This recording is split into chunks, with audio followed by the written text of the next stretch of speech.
Boa tarde. Hoje nós estamos recebendo o professor Lionel Gamarra, do Hospital Albert Einstein. Ele vai falar um pouco sobre a pesquisa que ele tem feito lá. Bom, assim, eu coloquei, quando foi falar para mim colocar o título, né? Eu trabalho com uma parte de síntese de materiais, trabalho com uma parte celular, uma parte de livro. Então eu falei, o que eu falo agora? Porque já vi várias vezes que eu falava algumas coisas sobre nanopartículas. Então eu falei, vou tentar falar menos de nanopartículas e tentar falar alguma coisa mais na aplicação. Então eu sou físico, né? Então assim, a parte de celular, essas coisas, assim, ele está entrando por osmose, uma coisa assim, né? Então assim, algumas coisas que eu vou apresentar para vocês é a parte biológica, a parte de células-tronco. Falei que assim, o que tem as células-tronco que não tem outras células que não sejam tronco. Vou falar sobre algumas aplicações de um ponto de vista mais teórico e vou tentar falar, assim, no Einstein, como eu falei para vocês, quando começamos, trabalhamos com a parte de síntese, né? Só a síntese e algumas coisas comerciais a gente pegava e tentava aplicar em algumas coisas bem básicas, pesquisa bem básica, né? Posteriormente, já com a inserção de vários colaboradores, Rita, Silvia, Butantan e os colaboradores, a gente tentou entrar mais na parte celular. E aí agora tem a parte de celular que tem mais alunos de pós-doutorado, doutorado, mestrado, iniciação, que a gente está tentando conduzir a pesquisa. Tá? Bom, então, vou apresentar rapidamente algumas coisas que para tentar se localizar sobre as células-tronco. Primeiro eu gostaria de falar sobre as células diferenciadas. Então, células diferenciadas, o que são? Células diferenciadas são aquelas células que têm uma função determinada. Tá? Então, por exemplo, os diferentes órgãos dos seres vivos, os mais evoluídos, são formados por tecidos diferenciados, que exercem atividades específicas. Por exemplo, se a gente pegar o tubo intestinal, ele tem três tipos de tecido. Tem a parte do epitélio, tem a parte da parede, né? Que tem a função de absorver os alimentos, tem uma função determinada. Tem a parte do tecido muscular, que ele vai dar, digamos, a propulsão e a absorção dos alimentos. E as células do sistema nervoso, que eles vão controlar, por exemplo, esse tipo de contração ou expansão do tubo intestinal. Então, eles têm uma determinada função. Então, eles são as células diferenciadas. Então, assim, as células diferenciadas, eles têm, assim, por exemplo, se a gente fala de uma célula de neurônio, ele tem uma função. Então, o que ele faz? A transmissão do estímulo. Então, ele tem um principal mecanismo que está do lado aí, e assim temos várias células diferenciadas. Temos a muscular estriática, cardíacas, osteoblastos, vitrócitos. Então tem diferentes células que se chamam de células diferenciadas. Por quê? Porque eles têm uma função determinada. Tá? Então é uma célula qualquer. Pronto. Aí temos, por exemplo, umas células diferenciadas, por exemplo, as células do sangue. Por exemplo, eles têm, além da função, eles têm também, a morfologia deles é diferente. Então, por exemplo, no caso dessas células que a gente observa aqui, a morfologia é diferente. Então, eles têm uma função determinada. Tem aí nas fotos anteriores, temos os neutrófilos, os monocitos, os linfocitos. E o plasmídio que envolve a todas elas. Então, elas têm funções determinadas, têm formatos determinados, têm características próprias deles. Então, isso daí são determinadas, são denominadas células diferenciadas. Tá? Quando a gente fala de células-tronco, essa palavra diferenciada não existe mais. Então, quando se fala de células-tronco, se fala de células indiferenciadas, que não têm uma função específica. Tá? Então, essa é a diferença entre células-tronco e que são células não-tronco. Então, uma característica importante, além de outras características, é a diferenciação. Eles têm uma função específica. Tá? Então, de uma maneira bem geral, são tipos de células indiferenciadas, sem função específica, nos tecidos capazes de multiplicar indiferenciado. Então, temos células, eles vão a crescer, vão a aumentar, não diferenciados, mas dependendo do que a gente quer fazer, a gente consiga diferenciar ou não. Tá? Então, isso que se denomina, mais que mediante os estímulos específicos, podem diferenciar-se em células maduras e funcionais dos tecidos. Tá? Então, assim, falando assim, as células-tronco, passado um processo, a gente consegue fazer uma diferenciação. Uma célula, para um tecido muscular, para a parte esquelética, para a parte óssea. Então, a gente consegue ter uma diferenciação, mas as células-tronco, para as células-tronco, eles têm que ser indiferenciadas, que não têm uma função específica em si. Então, as células-tronco têm que ter o quê? As células têm que ser indiferenciadas e não especializadas. Segundo, eles têm que ser capazes de se multiplicar por períodos longos. Então, se a gente tem uma pequena quantidade de células, a gente consegue ter uma expansão delas rapidamente. Então, uma característica fundamental dessas células. E são capazes de diferenciar em células especializadas de um tecido particular. Então, são as 3 características fundamentais que tem uma célula-tronco. E tem uma característica também que vem a ser a parte que se chama divisão assimétrica. O que é divisão assimétrica? Quando a gente tem uma célula-tronco, ela pode ser parte, vai se expandir para células-tronco e parte ele vai ser expandida para aqui, para células diferenciadas. Então, por isso que tem uma divisão assimétrica. Então, partes vão ser diferenciados e parte eles vão voltar para células-tronco. Tá? Isso se chama divisão assimétrica. Dentro da classificação das células-tronco, tem vários tipos. Né? A gente fala, na mídia fala muito de células-tronco embrionárias, células-tronco adultas. Então, tem vários tipos de células. Qual a diferença entre elas? Então, as células-tronco embrionárias, por exemplo, é um tipo de célula. Por que a gente tanto luta em ter esse tipo de células para trabalhar? Por quê? Pela primeira característica, essas células-tronco são capazes de originar todos os tecidos de um indivíduo adulto. Então, se eu tenho uma célula-tronco, eu consigo fazer a parte do osso, a parte muscular, eu consigo fazer, digamos, ele consegue gerar outro tipo de tecido, se diferenciar em outro tipo de tecido qualquer. Então, por isso que as células embrionárias são importantes. Né? E eles crescem em forma de linhas celulares e são capazes de multiplicar de uma rápida, dando origem a diferentes tecidos. Tá? Bom, e tem as outras, as células-tronco adultas. As células-tronco adultas, a diferença das células-tronco embrionárias, elas só se diferenciam especificamente em alguns, tal como o tipo de célula obtida de tecido após fase embrionária, e eles têm uma diferenciação limitada. Então, a gente consegue ter só uma diferenciação, não dá para fazer para diferenciar em qualquer tipo de célula. Tá bom? E eles se multiplicam mais lentamente comparado com as células embrionárias, e eles geralmente se encontram na medula óssea. Tá? Agora, dentro da capacidade de poder se diferenciar, existem as células-tronco totipotentes, embrionárias, as células pluripotentes, unipotentes e multipotentes. Tá? As embrionárias, que a gente já falou, que ele se dá para originar em qualquer uma, né? Ele mais ou menos, a gente consegue obter a temporada de 3 ou 4 dias de vida, então mais ou menos nessa fase aqui. Tá? Depois da fertilização, depois de 3, 4 dias, eles têm que ser obtidos as células-tronco. Tá? E como já foi falado também, eles são capazes de se diferenciar em 206 tecidos que formam um corpo humano. Então a gente consegue ter uma diferenciação muito boa. Enquanto as células-tronco pluripotentes, ele já passado o 4º dia, seria no 5º dia de vida, só que ele vai se diferenciar em determinados tecidos. Tá? E ele se considera também diferenciar em quase todos os tecidos humanos, só que não dá para incluir a placenta e anexos embrionários. Tá bom? Tá vendo? Tem uma coisa aqui, os pluripotentes podem ser a parte dos neurônios, a parte neuronal, a parte muscular e a parte do sangue. Bom, e aqui que eles têm do blastocisto, que extraem as primeiras células-tronco embrionárias. Bom, e temos as células-troncos unipotentes. As células-tronco unipotentes, eles têm uma característica que eles se diferenciam num único tipo de tecido. Tá? Então, assim, esse aqui é uma coisa mais específica. Tá bom? Bom, a função é também a mesma coisa de reparo do caso anterior, mas a característica fundamental das células-tronco unipotentes, como fala uni, né, simplesmente para um único tecido. Temos as oligopotentes ou multipotentes. Comparado, por exemplo, com as embrionárias faz tudo. Não é? Agora, as multipotentes ele faz, mas também faz a uma certa quantidade, só 2, 3 tecidos que ele se consiga diferenciar. Tá bom? Bom, e aí temos as multipotentes, né? Por exemplo, eles conseguem diferenciar. Se a gente pega, por exemplo, as células-tronco da parte do cérebro, eles conseguem diferenciar, por exemplo, o neurônio.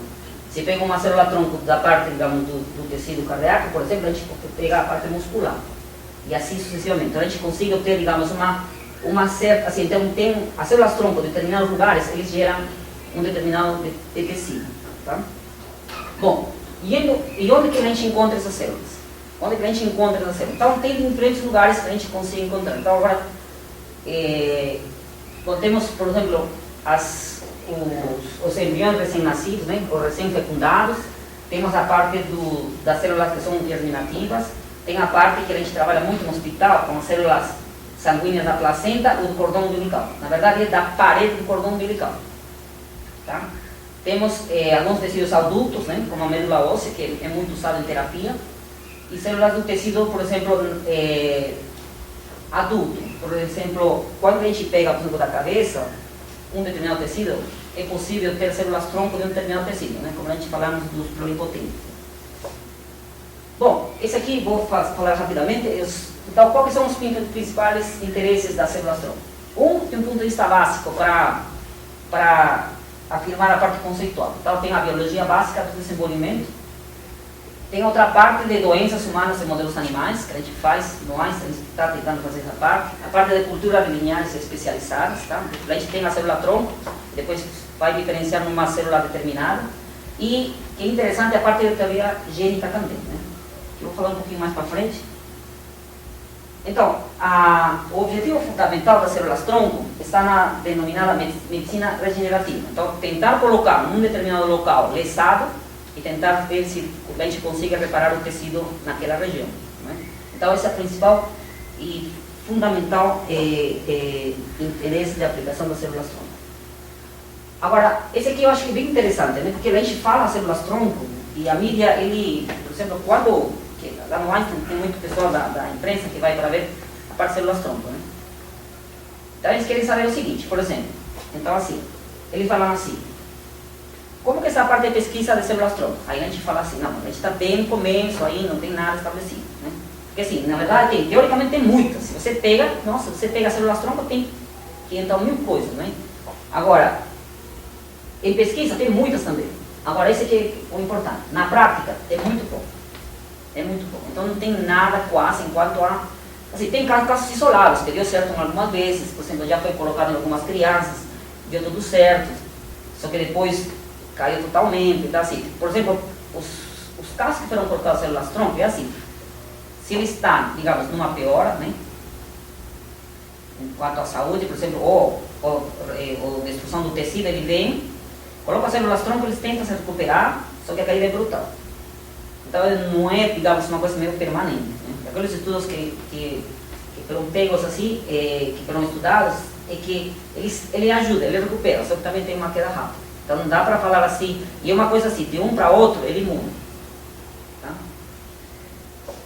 Bom, agora, enquanto a aplicação, né? Então, isso, assim, eu ia colocar mais transparências aqui, mas se eu colocava aqui, eu acho que não dá tempo para falar algumas coisas que a gente faz lá no ar.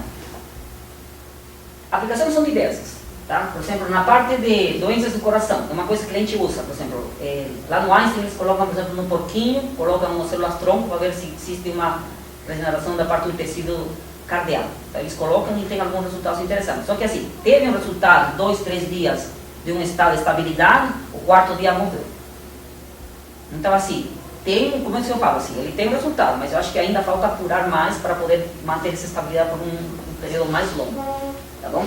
Então, tem, por exemplo, osteoporose, tem a parte de doença de Parkinson, que a gente está tentando trabalhar lá no Einstein também. Então, a gente já gera, por exemplo, no bichinho, Parkinson nele, a gente coloca as células tronco da parede do cordão umbilical e tentar ver se tem essa parada do tremor, né? Então, a gente está fazendo os modelos agora, que eu não trouxe agora porque a gente está nesse processo. A gente já colocou, temos 14 dias de haver colocado já células tronco, aos 28 dias a gente vai tentar sacrificar o bichinho, mas a gente está comparando com uma câmera para tentar ver se realmente ele para ou não o tremor do bichinho. Tá? Depois a gente tem que fazer estudos histológicos para tentar observar se realmente foi regenerado ou não. Tá? Tem a parte de diabetes também, né? Tem a parte de doenças renais, então tem assim, uma variedade de aplicações da parte mas isso muito em pesquisa, Falar assim, tem um centro que faz esse tipo de aplicação já em caso clínico? Não tem. Está sendo uma coisa meio isolada. Não tem muito assim nesse hospital, ou aquele centro lá nos Estados Unidos só fazem isso. Não tem. Tá? Tem a parte de esclerose também, doenças de Alzheimer, lá a gente está tentando entrar também, assim. Basicamente, nós estamos trabalhando assim, em Parkinson, AVC, acidente vascular cerebral. Estamos trabalhando com epilepsia também. Epilepsia faz uns 20 anos atrás que não melhorou absolutamente nada. Então a gente está tentando ver, a gente está induzindo umas substâncias, gera um modelo no bicho e tentar ver se realmente Alzheimer ele vai ser recuperado ou não. Tá? Então, tem coisas que dá para fazer, mas todo em ponto de vista de pesquisa, né? Bom, e como que está enquanto a permissão do uso das células-tronco? Então, todos que estão de marronzinho lá, aqueles que estão usando células-tronco. E as embrionárias são aqueles que estão de pretinho e só está faltando o Brasil lá, né? Está vendo que na América só o Brasil que usa células-tronco embrionárias, né? Depois da última lei. Então, assim, tem vários países que usam, mas em Sudamérica quase que ninguém usa muito as células-tronco. Você mata um pouco, acho que foi faz uns 3 anos atrás que eu peguei. Quis pegar no mapa anterior, só para colocar um pontinho. Bom, dentro do Einstein, então essa é um pouco da parte teórica das células-tronco. Agora, a linha de pesquisa que a gente desenvolve no Einstein é na parte de desenvolvimento de biomateriais, uma coisa que a gente faz. A gente trabalha com desenvolvimento de terapia das células-tronco tumorais, marcada com elementos nanoparticulados, tanto quanto 2, nanopartículas de óxido de ferro. A gente trabalha também, essa aqui é uma linha que está crescendo, a gente está tentando colocar 3, 4 alunos nesse trabalho, essa linha está assim, resultados muito interessantes na parte de desenvolvimento da terapia de magnetohipertermia, aplicar o sistema nervoso central, mas o interessante é que agora a gente está conseguindo aplicar esse aqui, porque é uma técnica que eu vou explicar como que funciona, mas que não tem nada a ver com células-tronco. A gente tentou entrar no conceito células-tronco, que eu acho que assim, vai ter um resultado bem interessante. Vou mostrar os resultados para vocês. E tem um outro, que de forma geral, a nanociência aplicada a desenvolvimento de estudos neuro-oncológicos. Essa parte aqui, a gente faz a parte de simulação também, nessa parte aqui. Tá? Bom, então a primeira coisa que a gente, digamos, uma das coisas que a gente faz lá, é assim, trabalha com isolamento, cultivo e caracterização de células-tronco de tumores. Lembra que tem células-tronco embrionárias, tem células-tronco que são adultas. Então, assim, essas células-tronco daqui, a gente pega do tumor. Então, basicamente é assim. O que a gente faz? Lá no hospital é assim. Tem um tumor que se chama glioblastoma. Esse aqui, o tumor de glioblastoma, pessoas que têm o tumor de glioblastoma, é assim. É detectado hoje, mas num período de mais ou menos 12 ou 13 meses, a pessoa não está mais conosco. É assim, ele é agressivo demais. Então o que a gente pensou? Tentar trabalhar com esse tumor para as terapias, tentar ver como que a gente tenta combater esse tumor. Pelo menos que esteja de maneira estacionária. Né? Porque assim, é feita a primeira cirurgia, depois de 12, 15 meses, a pessoa não está mais com a gente. Então assim, e eles fazem assim, por exemplo, fazem radioterapia, quimioterapia, é uma coisa invasiva, fazem de tudo. Mas assim, o que eles fazem? Eles só estendem a vida do paciente mais um mês ou mais 2 meses como máximo. Então ele passa por um sofrimento tal, que muitas vezes compensa deixar ele tranquilo lá, sem passar por quimioterapia e radioterapia, que ele vai demorar de estar conosco um mês antes, mas ele vai estar mais tranquilo.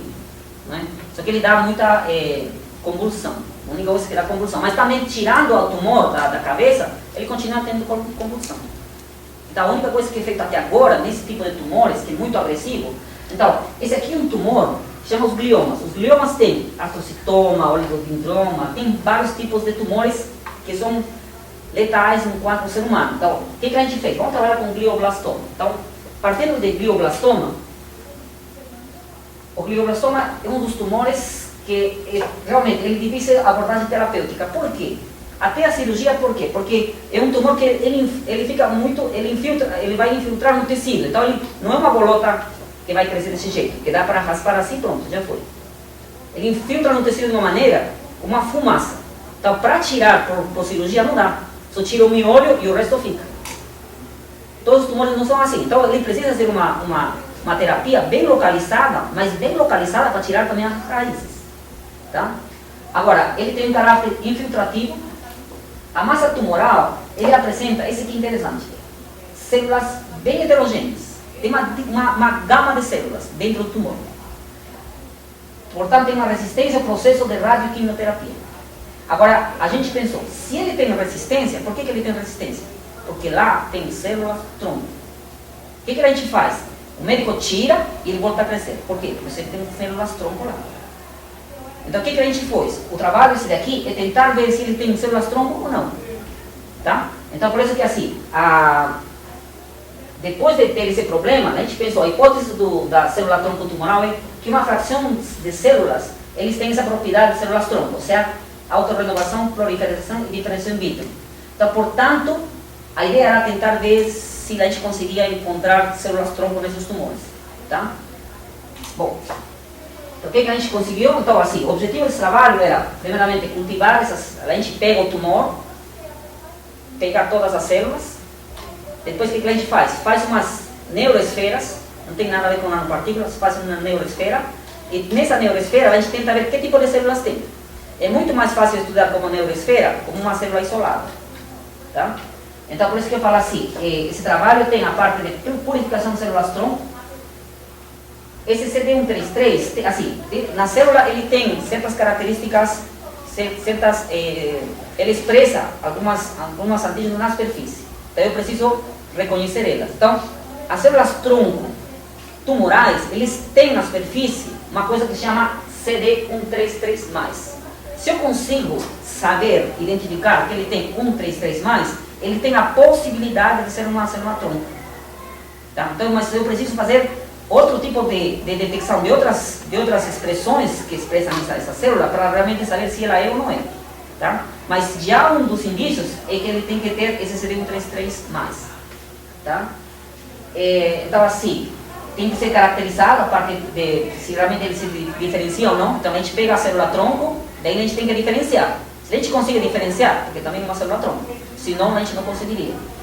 Tá? E destacar a importância da célula-tronco no início dos gliomas e tentar orientar essa parte na parte de novas terapias. Tá? Como que a gente usa nas novas terapias? Tá bom? Então, o que a gente fez? Então, na literatura já falam que células-tronco eles apresentam esse CD133+. Então, tem trabalhos em cima disso. Tá?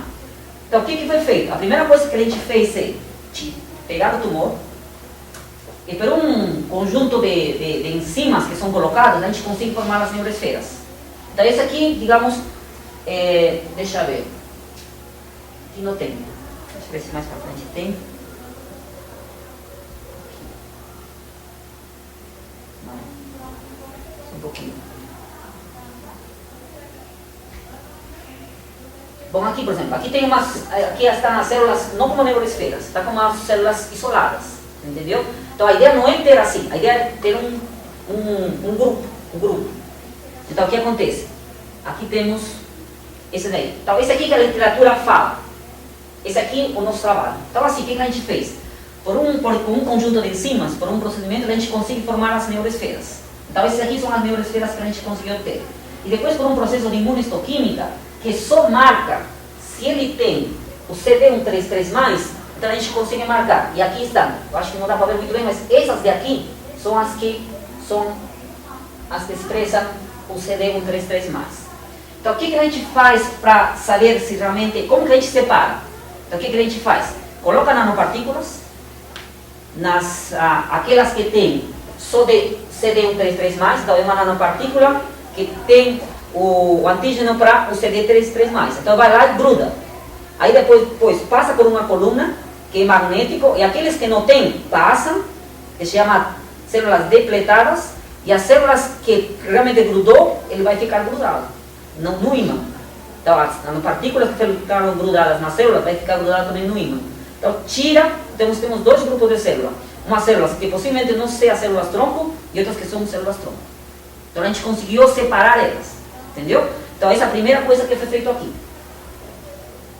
E aí temos a morfologia, tá? Então tem várias neuroesferas, na primeira é as células que estão isoladas e tem as neuroesferas, tá? A morfologia das neuroesferas. E outra coisa, a gente queria saber outra coisa também, assim, a gente pega uma porção de um tumor, de uma quantidade de células, quanto dele representa células-tronco e quantos não são células-tronco. Então, pela técnica de citometria, a gente conseguiu fazer nas neuroesferas, a gente consegue ter essa parte da sub aqui, significa que tem 60% das neuroesferas, 60% delas é células-tronco. 40% elas não são. Então, uma coisa bem interessante. Aí, esse aqui foi trabalhado a parte então, esse aqui é uma forma de detecção. Então, esse aqui que fala a literatura. A literatura conseguiu, por exemplo, 53%. A gente conseguiu um 60%. Tá? Então esse aqui, sempre coloquei do lado, estou colocando aqui que está falando de literatura, só para ter um paralelo que a gente está seguindo, tá bom? Aí a gente falou, então vamos fazer também na parte como cultura primária, como parte isolada. Aí que a gente conseguiu? 89% das células que estavam lá, a gente conseguiu nesse tipo de aqui, porque anteriormente era de neuroesferas. Aqui foram como isolados. A gente conseguiu que 89% são células tronco. Entendeu? Então esse aqui, outro resultado interessante em paralelo. Aí o que a gente fez? Bom, agora a gente sabe mais ou menos que são células tronco. Mas vamos colocar mais um, que é uma célula tronco, que é um marcador. A anestina é um tipo de marcador, que se ele circula na célula, é um tipo de marcador neuronal. Então, vamos tentar ver se realmente ele, não, a anestina, né, filamento intermédio próprio de células imaturas, que é rápida proliferação. Então, a gente marcou com essa anestina para ver se realmente ele marcava ou não. O que a gente conseguiu? Realmente a gente conseguiu marcar as neuroesferas, a gente conseguiu ver, está vendo como que está pintadinho de vermelhinho? Então, ele marcou. Então, essa anestina, e a mesma coisa que está aqui, né? A anestina, dependendo como que o filtro, né? Então, a gente consegue observar a anestina. Ele fez com mais coisas aqui, né? Comparado com essas daqui, a gente observa que tem características iguais. Então, a anestina é outro tipo de marcador. Aí a gente falou, tem mais um. Vamos tentar ver o NANOG. NANOG também é outro tipo de fator de transcrição, que também fala que se é uma célula tronco ou não. Então, a gente conseguiu marcar, a gente conseguiu ver que realmente ele é uma célula tronco. Tá bom? Então, agora o que a gente falta? Já mais ou menos com as premissas que tem na literatura, falando sobre esse tipo de células tronco tumorais, a gente conseguiu acompanhar até demonstrar que realmente ele tem expressam alguns anticorpos na superfície. Agora a gente precisa mostrar a parte de diferenciação dela. Então, a neuroesfera, a gente precisa fazer a diferenciação. A gente fez a diferenciação e conseguimos encontrar tanto os oligodendrocitos e os astrocitos. Então, a gente conseguiu diferenciar. Então, já confirma mais que realmente é uma célula tronco. E aí, o que a gente fez? Só para resumir. Então, a gente pega o tumor da cabeça, né, do paciente, aí faz a formação de neuroesferas. A formação de neuroesferas, ele é feito com a parte de, como eu falei, com as enzimas. A parte de purificação, a gente consegue fazer com os bits, separa, né, com uma coluna, magneticamente. A diferenciação é feita com um conjunto de protocolos para saber se ele é diferenciado ou não. E agora temos que fazer o seguinte, se são células tronco, então se eu coloco na cabecinha do bichinho, o que acontece? Ele tem que gerar um tumor. Porque não são células tronco, então tem que gerar um tumor. Então o que a gente vai fazer? O que a gente já fez mais ou menos alguns pilotos. Colocamos as células que caíram, que não ficaram grudadas no ímã, e aqueles que ficaram grudados no ímã. Então, colocamos os dois na cabeça do bichinho. Olha o que aconteceu. Bom, isso aqui é a parte da indução. Então, aqui está a parte do ferotáxico. Então, a gente faz numa posição XYZ, a gente coloca no bichinho, tanto as células depletadas e não depletadas, células tronco e as células que não são tronco. Entendeu? Então são diferentes posições. E o que a gente observou? Ó, esse aqui é a célula, aqui nessa parte superior, aqui foram colocadas as células depletadas, aqueles que foram para baixo. E aqui foram células que foram colocadas, as células tronco, que foram colocadas. Depois de 15 dias, a gente conseguiu observar a formação de um tumor. Fez outro tipo de imagem também que demonstra que esse daqui é um tumor. E pelas evidências anteriores, a gente mostra que realmente é um tumor de glioblastoma. Assim, essa pesquisa está indo, porque para falar que realmente ele é um tumor de glioblastoma, como que eu vou mostrar mais para frente em outro estudo, precisa fazer uma histologia, fazer uma coloração para ver se realmente ele é ou não. Porque só por ressonância ele pode ser qualquer outro tipo de tumor e não de glioblastoma. Então, mas só com essa evidência, pelo menos a gente sabe que aqueles fatos mostrados anteriormente, chegados aqui, mostra que realmente é uma célula tumoral. Como que a gente pode usar isso daí? Que eu vou falar um pouco mais para frente. Por exemplo, a magnetopetermia, o que é? Se a gente fala assim, células tronco, a magnetopetermia é colocar células num tumor determinado, as nanopartículas num tumor determinado, aplica um campo alternado e com o movimento das partículas, aquecimento deles destrói o tumor. Agora imagina o seguinte, se pensamos assim, o que você acha se a gente só marca células tumorais e esquece das outras células? Se nós conseguimos saber que é célula tumoral, a gente coloca uma nanopartícula com CD133 e joga dentro do tumor. Eu só aqueço as células tumorais. O que eu vou fazer? Que o tumor seja estacionário. Ele não cresce rapidamente, porque ele não se vai proliferar. Então, seria uma forma de fazer uma terapia menos, digamos, em quanto à concentração do ferro, você coloca muito pouco e você conseguiria ter um efeito de parar realmente a parte do crescimento tumoral. Que a magnetotermia que a gente está, eu vou falar o que a gente fez na parte da magnetotermia, não seria, digamos, uma concentração muito alta, porque aí vou destruir todo. Mas pode ser que eu até lesse as partes das células que não são tumorais, né? Na teoria fala que não, mas a gente não sabe se a funcionalidade da célula ele se mantém ou não. Então eu preciso ter uma clareza, mas é melhor se eu coloco umas nanopartículas bem direcionadas e só para aquelas células tumorais. Então eu consigo realmente atingir e consigo, digamos, pelo menos manter um modo estacionário. Por exemplo, se ele é detectado bem no início do glioblastoma, eu consigo manter de maneira estacionária. Tá? Bom, então assim, bom, isso aqui eu só vou passar, porque só para mostrar isso aqui, né, que realmente assim, a partícula colocada aqui e ele se gruda e a gente consegue ter a parte a conjunção da nanopartícula com o anticorpo, né? Então isso aqui eu vou passar também. Então o que a gente faz? Então o grande problema que a gente tem no hospital, assim, problema e não é também, né?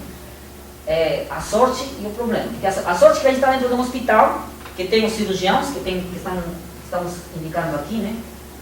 São aqueles que tiram a cirurgia, nos ligam e a gente consegue coletar o tumor. Então, um tumor, como ele é agressivo e assim, e muitas vezes ele está em estado inicial, ele tem que ir para a patologia para ver se realmente ele é glioblastoma ou não. O médico precisa. Então ele tira um pedacinho, e quando a gente vai, não dá para dividir esse tumor em dois, porque temos que ficar a parte de pesquisa, mas é mais importante ficar com um patologista que vê se ele é glioblastoma ou não para a clínica, não tem nada a ver com a gente. Então tem que ser então, assim, a gente até maldoso, né? O tumor a gente torce para que seja grande, né? Mas de alguma maneira eu acho que é assim, é irreverente falar isso, mas porque se é grande, a gente consegue partir em dois, fica com o patologista, fica a gente com a metade e a gente trabalha tranquilo, né? Quando vem um tumor pequeno, caramba, pequenininho, não dá para tirar nada, né? Mas sorte para ele, né? Então assim, a gente tem um banco de dados, tá? Por exemplo, em um período de, acho que foi 8 meses, a gente conseguiu obter 30 tumores. Então a gente tem tudo bem separadinho, tudo bem organizado, tá? A parte da coleta desses tumores. Então, eu vou falar sobre a técnica de magnetotermia, mas nesse viés, tá? Como que se falaria? O que a gente faz? Eu não vou clicar esse vídeo só no final, porque se eu clico pode parar tudo. Está difícil aqui esse computador. Estou com medo de que ele pare.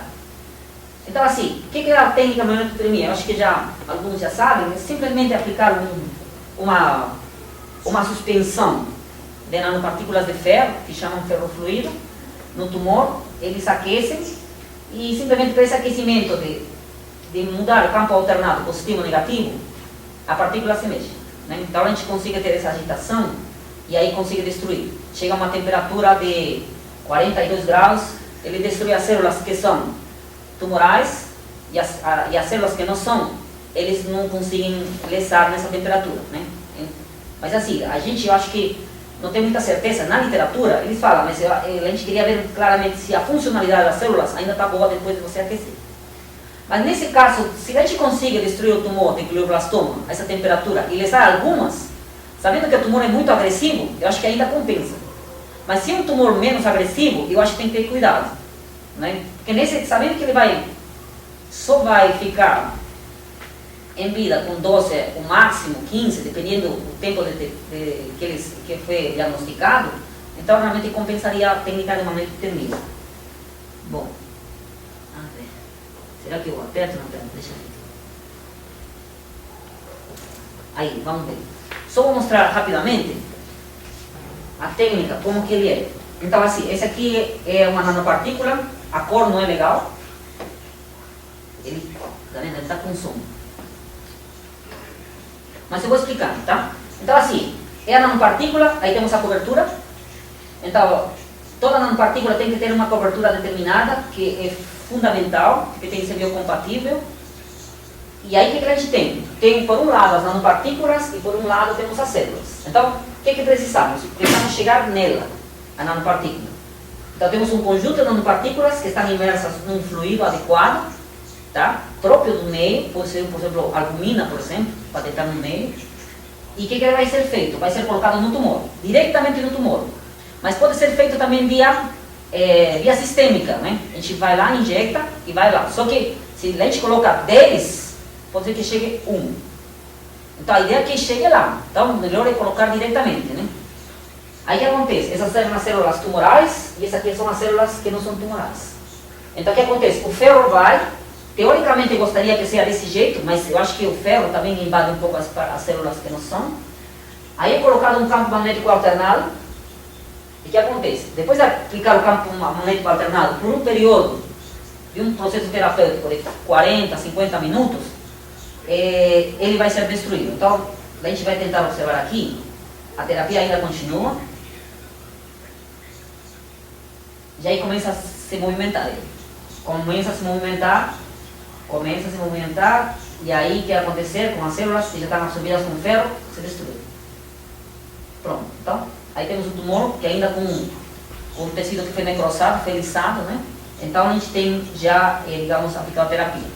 Esse aqui, se for assim, seria muito legal, mas na teoria tem uma eficiência técnica de 30%, 40%. Esse aqui, nos melhores dos casos. Nos piores dos casos, 5% para menos. Então, precisa ser apurada essa técnica.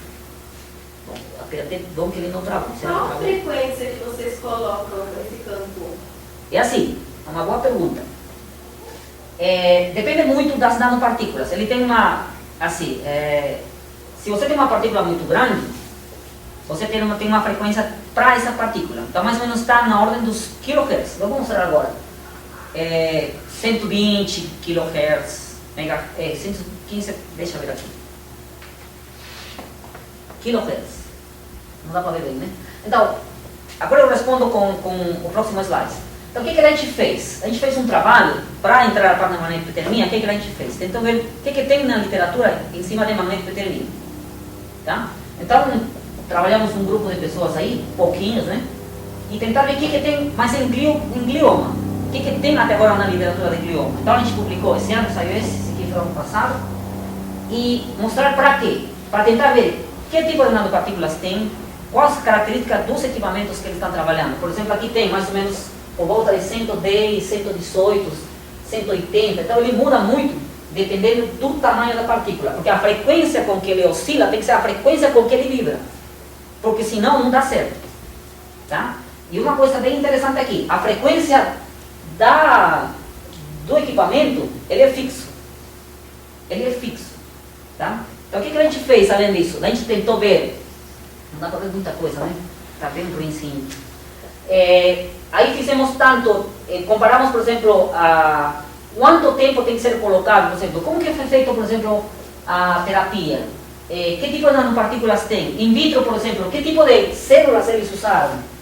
Bom, aqui tem, por exemplo, ratos, aqui tem as células que foram induzidas no tumor, foi um C6, tem, não dá para ver que tem medo de abrir, ele não... A idade, então aqui tem todas as características enquanto na técnica. Bom, aí também tem, por exemplo, aqui fala assim, essa parte daqui fala, foi usado, por exemplo, essa aqui, 30 minutos, uma vez só. Em outras não, foi usado, por exemplo, 60 minutos, 3 vezes. Então faz 60 minutos, o bichinho ficou lá, aplicando a terapia, e 3 vezes. Então ficou 180 minutos ele se queimando lá. E ele aquece mesmo. Ele aquece bastante, tá? Ele tem que ser isolado bem a bobina. Bom, então esse aqui é um projeto bem grande, na parte, assim, um projeto que está em FINEP, né? O FINEP proporcionou 2 pessoas para trabalhar como pós-doutorado, então trabalhando nesse sentido. E aqui temos que, a primeira parte temos que a gente propôs construir um equipamento que faça magnetotermia, faz toda a parte de síntese de nanopartículas, tá? E depois fazer toda a parte de testes de biocompatibilidade e tudo mais, e fazer estudos tanto em vivo, in vitro, in vivo e ex vivo. Só que aqui a gente colocou um diferencial, a gente vai trabalhar com aquele CD133+.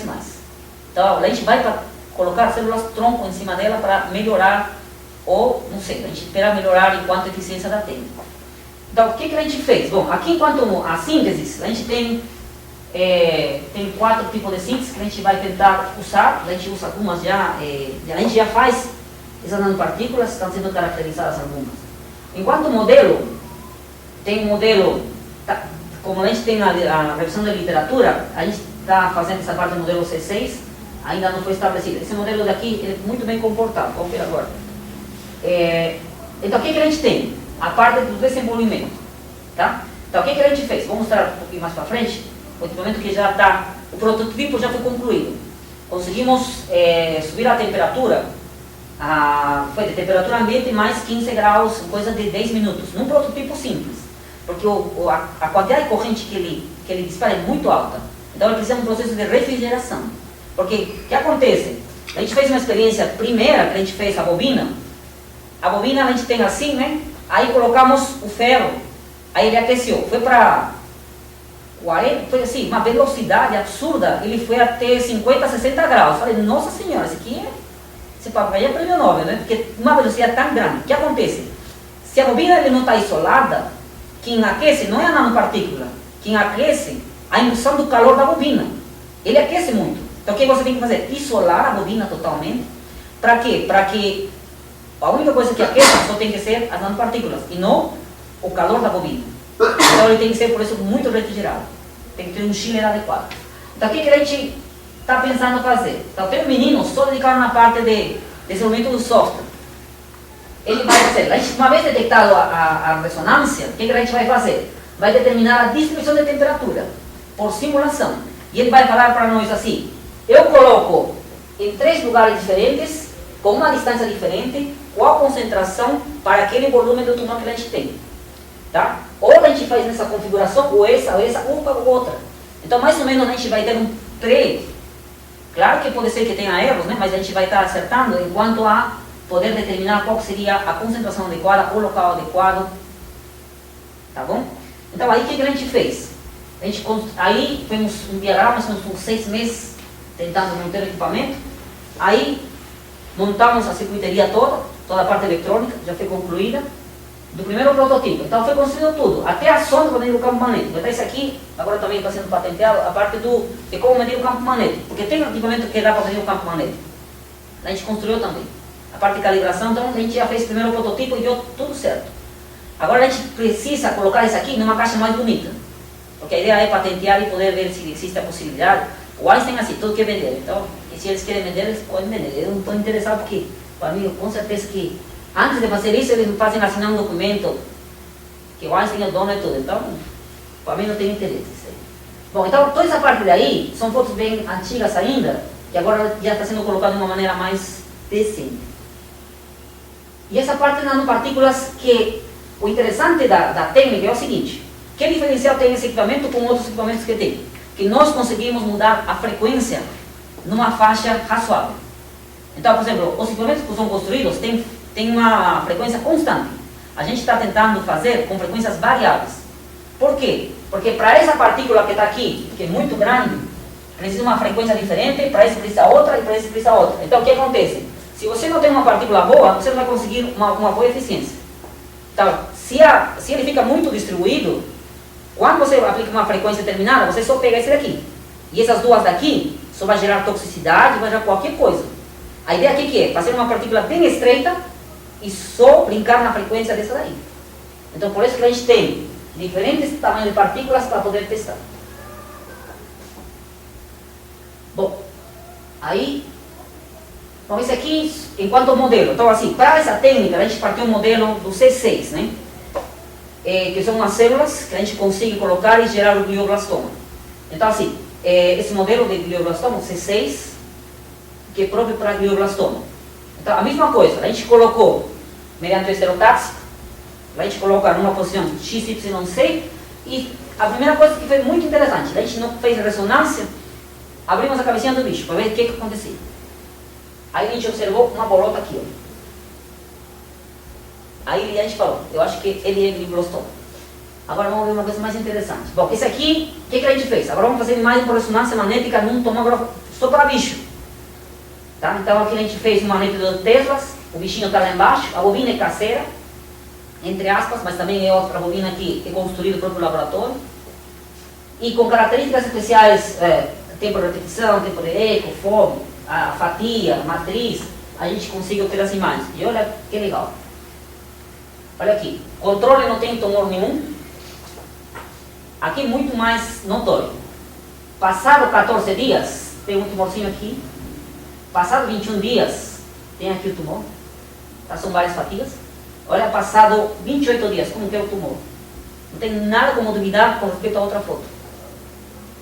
Então a gente observa que, se a gente vê aqui, de 11 para 111, são 10 vezes mais que o tumor. Então o modelo ideal para fazer manejo de epidemia tranquilo. Tá? Então a gente já tem essa parte bem clara. Tá? Esse aqui, bom, já passou a animação.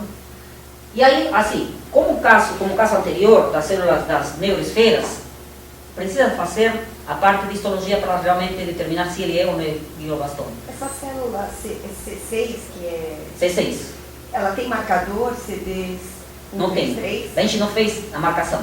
A gente vai trabalhar agora em marcação. É que assim, foi uma coisa exploratória. Pegamos as células, demoraram muito para chegar às Mas células. é um modelo aceito para formar glioblastoma. Ele é para formar glioblastoma. Está aqui. A célula 6,6 para o modelo de glioma. Esse aqui é. Tá? Por isso que eu coloquei aqui. Ó. Esse aqui também é RG2, 6,6 para glioma. Bom, aí, temos aqui. Pronto. Então a gente pegou a parte tumorar, fizemos uma histologia, pegamos uma imagem aqui, e tem essa parte de aqui, por exemplo, né?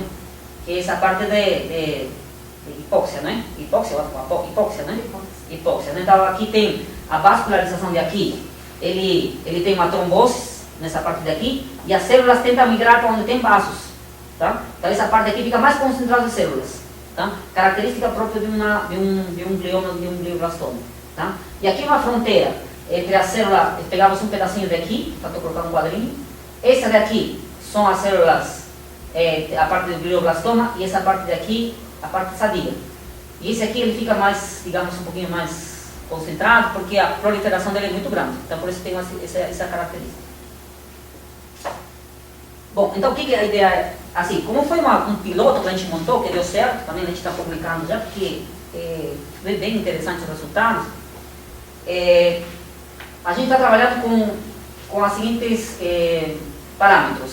O que a gente acha que, por exemplo, no experimento anterior colocamos 10 a 8 células em 10 microlitros de solução. Agora aqui se a gente vai colocar, por exemplo, começa a mudar as células. Muda as células 10 a 2, 10 a 4, 10 a 6 e tenta acompanhar como que vai o crescimento por imagem por ressonância para tentar ver como que tem a evolução. Porque se a gente quer fazer uma lentectomia, a gente gostaria primeiro de trabalhar com tumores pequenos também. Porque não vai que se ele cresce muito rápido, a gente não consiga ter uma eficiência adequada. Pode ser que com tumores pequenos ele funcione. Então a gente precisa ter um controle sobre isso. Então isso vai ser feito. Outra coisa que vai ser feito é assim. Nesse caso, por exemplo, não foi colocado nanopartículas. Depois que seria colocado nanopartículas.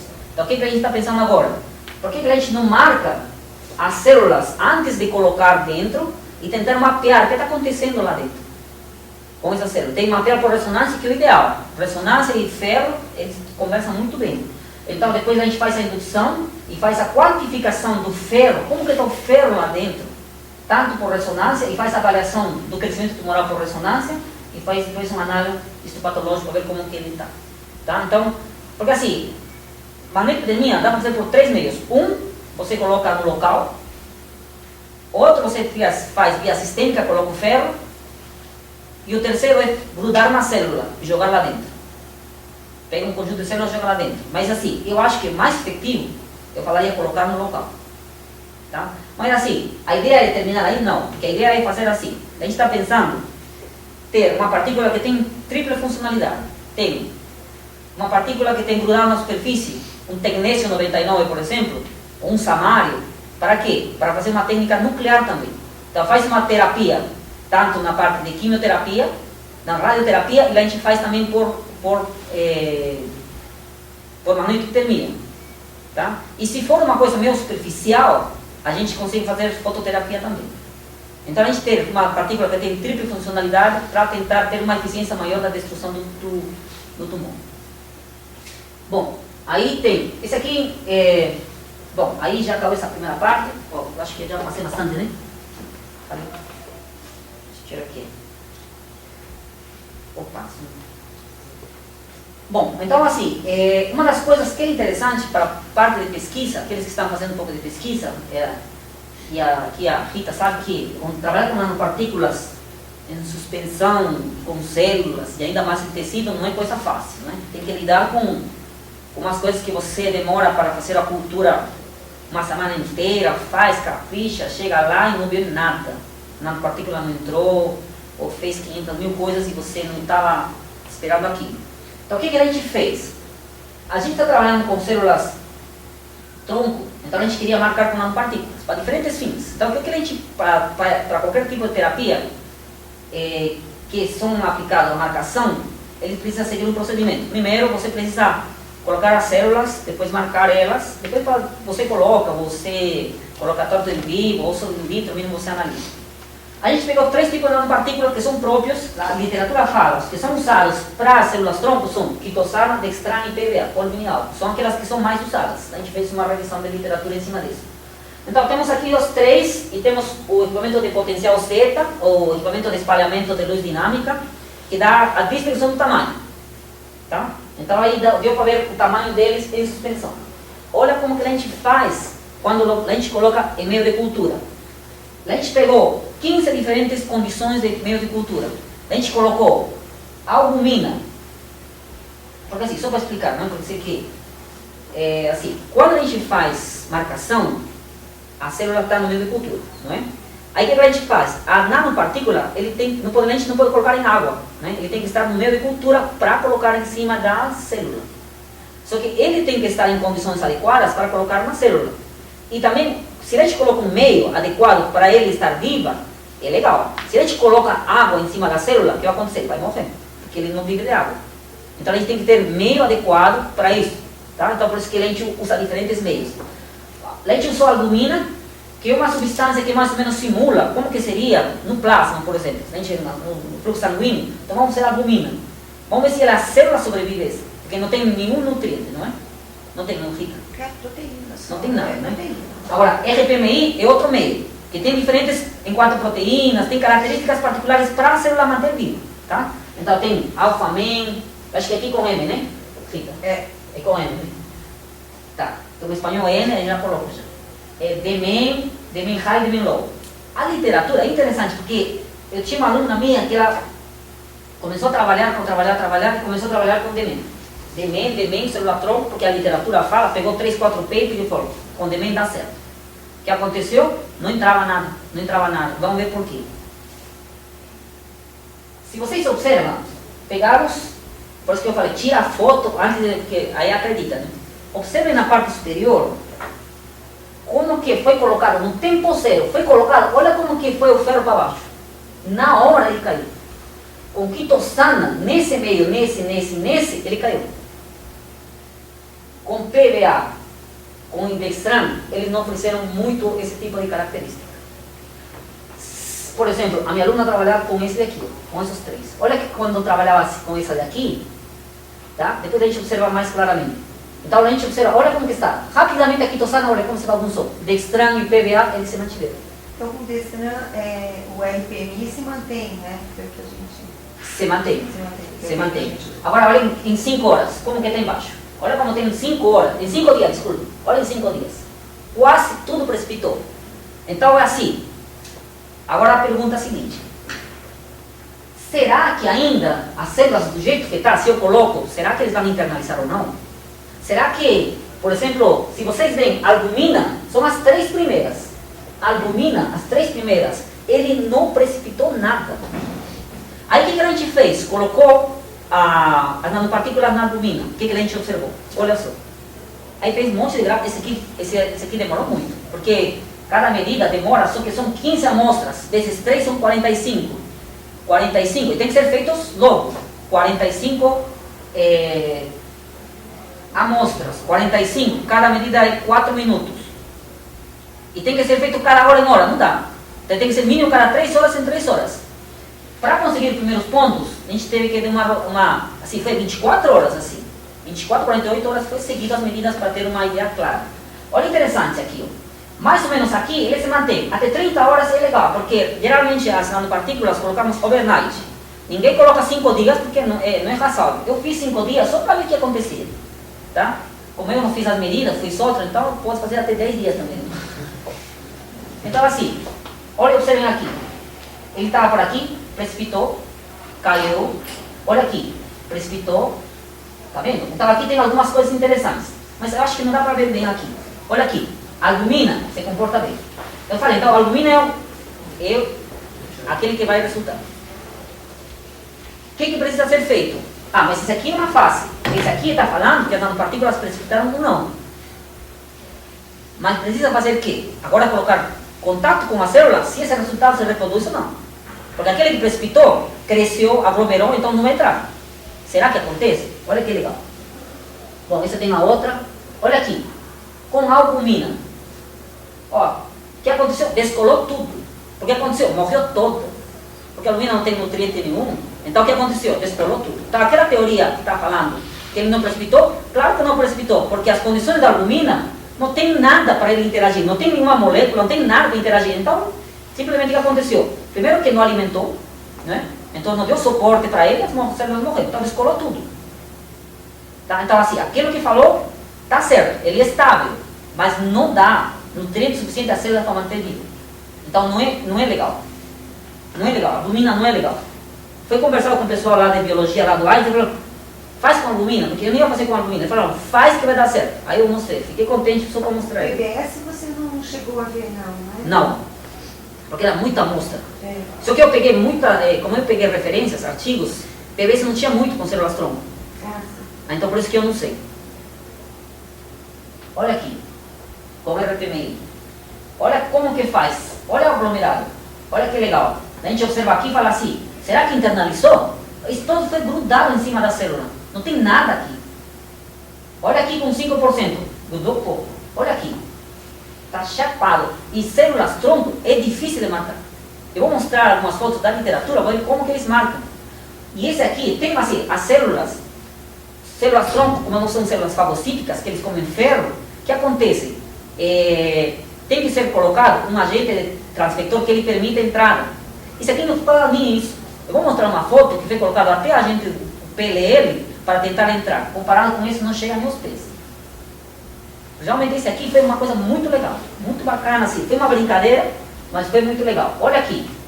No caso de alfamen, aqui dá algumas coisas que estão grudadas, dá para ver alguma coisa aqui, mas ele já aglomerou aqui já, tá? Ó, tá vendo aqui, ó? Algumas coisas entraram, mas não dá para ver muito clareza como no caso anterior. E algumas fotos nas publicações são assim. Entendeu? Olha aqui no BMI. Entraram algumas que dá para ver aqui. Entraram aqui, né? Entraram aqui. Mas olha aqui, ó. Como que precipitou? Olha como que mostra aqui. Bom, e aí temos a quitosana, por exemplo, com BMI low. Entraram algumas, mas não como aquela outra que a gente mostrou com o RPMI. A melhor, para esse caso, as outras, olha só, o dextran, com a mesma coisa, o dextran com albumina, não entrou nada, porque ele escolou tudo. E o também high, porque o high é que tem mais glicose, e isso favorece mais o crescimento da célula. E outra coisa, tem que ver se ele interage com a nanopartícula, se ele abre e tal. A gente está agora com um dilema, tentar Você resolver. chegou a fazer, né? Fez. Deu. Deu também, mas não tão. Não tanto como... Esse aqui é o raio. Ah, Mas não tem. Tem célula que não tem nada aqui. Bom, eu vou passar mais rapidamente isso aqui. Então aqui com o dextran também, alfamen, você vê. Isso aqui, geralmente quando é dextran, tem que ser PLL. Tá? Tem que ser PLL, senão ele não entra. Na quitosana ele entra. Bom, eu vou passar só algumas, tá? Por exemplo aqui, ó, RPMI. Sem nenhum tipo de agente de transfeição, a gente consegue como que ele entra. Isso aqui já está bom para a gente. Né? Agora, sim, soro, por exemplo, olha, então tem que encontrar a dose adequada. Agora, à medida que aumenta o soro, é melhor. Agora também não dá para aumentar muito também, né? Tem que ter um limite. Bom, então aí a gente fez, de todas as, a gente fez assim, vamos fazer. Aí a gente fez esse trabalho que eu acho muito interessante. Então, qual que é o critério, o que a gente tirou de tudo isso? Cada vez que se faça uma internalização com nanopartículas, células, você tem que fazer experimento.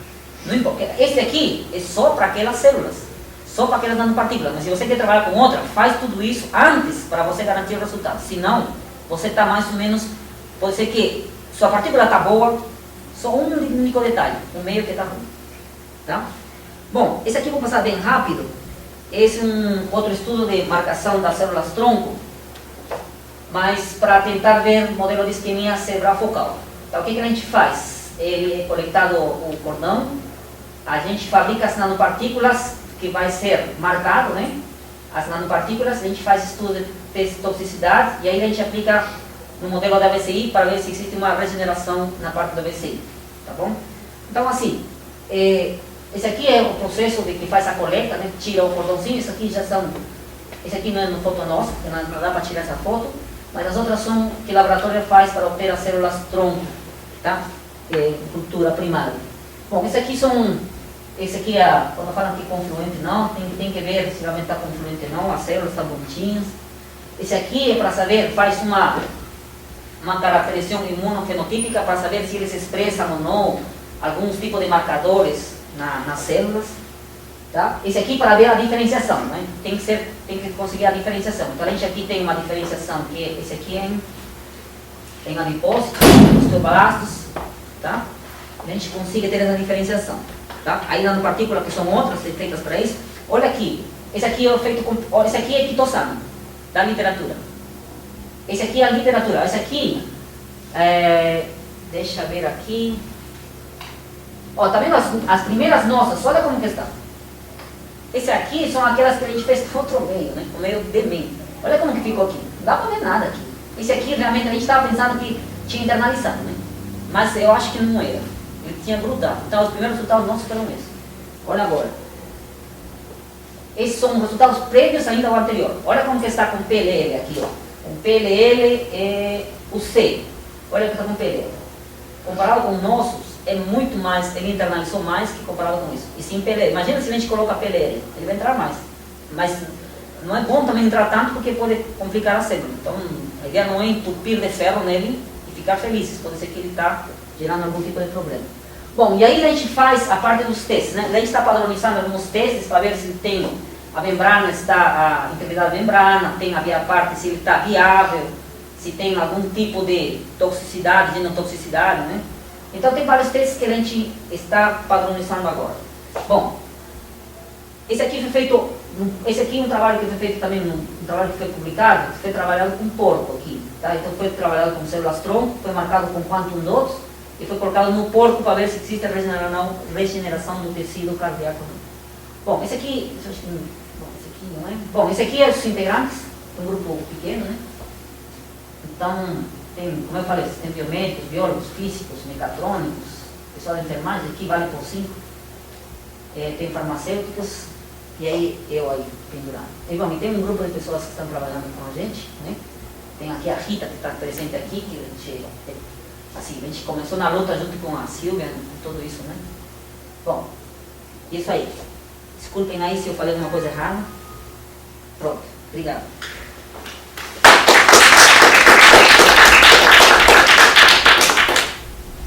Se alguém tiver alguma pergunta, fique à vontade. Ou uma resposta também, né? Leonel, daquele experimento que você fez, os primeiros dados que você mostrou com a CD 133, né?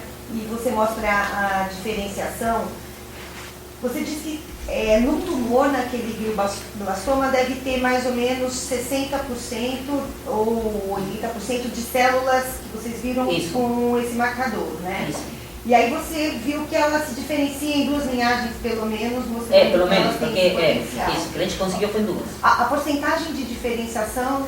A gente não tem. A gente não fez essa parte assim. Esse daí estava faltando. É. Para tentar ver quanta porcentagem foi diferenciação em um e diferenciação em outro. E isso acho que é importante fazer até para validar, porque assim, quando a gente pensa em célula tumoral, ela é tão descaracterizada, desdiferenciada, né? Que é difícil a gente atribuir todo o potencial só no marcador de superfície. Acho que esse é um passo. Porque assim, por exemplo, na NOG, você encontra em diferentes, em outros também. Então assim, a literatura fala que é isso, mas ele também é expressado em outros também. Então não dá para... Não tem uma coisa, o fato assim é que para uma célula se tornar tumoral não tem um fator só. Não tem, né? Até aquelas células que passaram, que não induziram nada, elas devem ser extremamente importantes para uma série de coisas dentro do tumor, né? Que eu até me interesso. Mas o que seria legal, até para validar e dar mais, fazer um paralelo de citometria para tentar ver. Com aquelas células C6, que são dadas como de glioma, né? Indutoras de glioma. Porque a parte do você usar aquele como teste. Do C6 tem, assim, eu vi que assim, esse HIE para mim responde, eu acho que um 10%. Eu acho que ainda tem que ser a parte patológica, tem que ser analisado mais ainda, explorado mais. Não, tá super bonito. Eu estou falando da parte do advogado do diabo. Mas é legal porque, assim, olha a coisa. Porque se eu publico... Para validar, né? Para você... Na hora de publicar ele vai falar, e quanto por cento? Aí eu tenho que fazer citometria, fluxo, uma coisa parecida para tentar entender. E acho que é legal você correr, seria legal ter um controle do que é uma célula que eles dão como indutora de glioblastoma, que tem essas, que eu ia te perguntar, depois eu vi que tem essas C6, né? Tem. E inclusive para você fazer um paralelo em quantidade de células que você injeta e tamanho de tumor e quando que acontece, né? É assim, o problema é que assim, tem várias coisas que a gente está pensando, né, para fazer, por exemplo, agora vamos pegar esse 6, vamos colocar agora, porque assim, uma coisa que eu não concordo, mas eu não falei, mas assim, por exemplo, foi feito assim, o C6, as células tronco-tumorais, eles só funcionam em animais nocaute, mas a gente fez em rato Winston. Então, a literatura não tem ninguém que fez, mas isso eu estou com o pé atrás, assim, não porque a literatura não fala que a gente fez errado, né? Então a gente precisa analisar um pouco mais. Eu falei assim, a gente não vai publicar esse resultado porque, eu não sei, assim, a pessoa da imuno, da do hospital, fala assim, Leonel, eu acho que vocês mandaram uma natural. O seu resultado é até melhor do que você trabalhar com o nocaute. Nocaute, porque nocaute é uma coisa que para trabalhar é absurda, uma delicadeza total. Agora, o Easter, eu pego no meu carro, coloco na mala e eu vou para São Carlos para fazer as coisas com ele, né? Com o cheiro gostoso que ele tem, aí a gente vai viajando. Mas assim, o nocaute não, o nocaute você dá um olhar errado e ele já está morrendo. Então tá bom. Então, uma coisa, sobre essa técnica de... Magnética também? Conheço muito sobre nano, mas essa técnica de magnetohipertermia, quando você disse que ela ainda não apresenta resultados bons na terapêutica, é mais relacionado à eficiência na destruição do tumor ou resultados pós-terapia, não sei, de repente, não, pós-inflamatório? É pela técnica em si. Porque assim, as partículas que tem, que eu já tenho partículas comerciais que são usadas para essa técnica, eu já analisei. Ele tem uma distribuição muito grande. O equipamento que eles falam que na literatura está, eu acho que ele caça muito pouco. Então assim, eu acho que muito mais pela técnica em si. Eu acho que a técnica tem que ser muito mais melhorada. Acho que é pouco específico. É pouco específico, entendeu? Ele aquece, mas você tem que ver também que profundidade está o tumor. Se você coloca, por exemplo, no magneto, assim, você tem que ter um campo relativamente mais homogêneo, mas se ele está mais profundo, menos profundo, então, como que interfere tudo isso? Então, a técnica em si, eu acho que precisa melhorar muito ainda. Então, é a técnica, não é o processo a posteriori. Não, eu pensei que a análise dessas células ali no cérebro, no caso, que poderia, de repente, resultar em uma resposta inflamatória ou alguma coisa. Até poderia ser, né? Mas muitas vezes, não sei se esse tecido pode ser fagocitado, não sei se tem tanta célula fagocítica por aí, mas a cabeça não tem muita célula fagocítica. Tem. Será que eles fagocitam? É que é sempre o balanço, né, daquela coisa que você está certo. Se o tumor é enorme assim, né? Você pode gerar também microtumores, né? Que agora, você pode até piorar, né? Agora, um volume de 111 milímetros cúbicos é muita coisa, né? Aí não tem célula fagocítica que coma tudo isso. Né? Mas alguém colocou essa parte de processo inflamatório que você falou. O médico no hospital falou assim, mas e aí? O que acontece com isso daí? Eu não posso, assim, na literatura não fala muito em cima daquilo. Mas assim, eu vou tentar chegar a isso aí, né? Porque o equipamento ainda está feito de um modo prototipo. Agora que a gente vai construir o grandão. Agora que acho que esse ano temos que terminar o grandão. Porque a corrente que puxa é muito alta. Então toda a parte eletrônica estava se importando que os capacitores, para conseguir algumas coisas, a gente ficou soldando faltava um capacitor, soldava, né? Fazendo a solda. Mas agora a gente está importando capacitores, está fazendo uma coisa mais bonita. Né? Porque assim, viram o vídeo, né? O vídeo, como fala aí, é de uma empresa que eu entrei em contato com eles. Porque eu falei, se a Einstein tem dinheiro, então quem compra, né? Para que eu vou estar inventando uma coisa? Não adianta, né? Vou inventar um retroprojetor sabendo que já tem. Precisa estar inventando coisas que já tem. Só que ele não vende, não tem no mercado. No mercado não tem muito disso. Se tem, é uma coisa mais, assim, não muito para aplicação médica, né? Porque esse equipamento de mamectomia tem mais para petróleo, para aço, para outros fins. Só que eles não são muito isolados. Para as células, tem que estar bem isolado. Qualquer mudança de temperatura faz diferença. Então, o equipamento tem. O pessoal usa alguns. Eu já vi bobinas feitas. Só que o calor que ele gera é muito grande, que aumenta a temperatura do tecido como um todo. Então, a ideia não é essa. Então, não coloca na partícula, só coloca na estufa lá, ou no forno, coloca lá, fazer pizza lá e queima ele, né? Aí vai queimar. Então, assim, a parte de isolamento é fundamental. A gente não sabia nem o que fazer, porque todo que colocava, aí foi um deles que falou assim, coloca água, vamos ver se aquece. Colocou água, aqueceu nada. Falei, então não tem nada a ver com partículas. Aí chegamos à conclusão que era a bobina que aquecia. Isolamos, a água não aquecia, só dando partículas. Aí esse foi um dia, uma noite muito feliz pra gente, porque conseguimos aquecer as nanopartículas.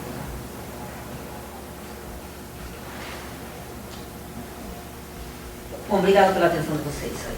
Agora... Vamos agradecer novamente.